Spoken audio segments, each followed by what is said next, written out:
Rosalie, bakit ba nagkaroon ng issue na tila kumakampi umano si Congressman Sandro Marcos sa Makabayan Block?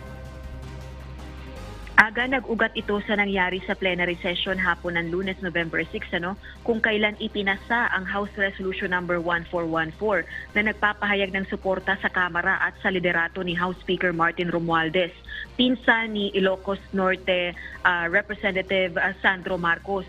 Kasunod dito ng pambabatikos ni dating Pangulong Rodrigo Duterte sa institusyon at sa House Speaker. Bunsod nito, muling nagkaroon ng usap-usapan hinggil sa umano'y pagkakaroon ng lamat sa unitin sa Kamara. Question din ng ilang kritiko ang presidential son, si House Senior Deputy Majority Leader at Ilocos Norte 1st District Representative Alexander Sandro Marcos sa tila umano'y pagkiling sa Makabayan Block lawmakers. Sa kanyang pahayag sa social media platform ng X, o na X na kilala dati bilang Twitter, iginiit nitong mananatili ang kanyang suporta at paghanga para kina dating Pangulong Duterte at Vice President Sara Duterte.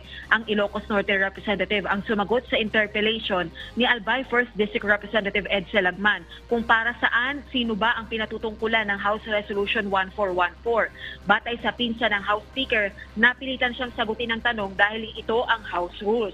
Gayunman, tumanggi na itong banggitin kung sino yung partikular na nambatiko sa Kamara.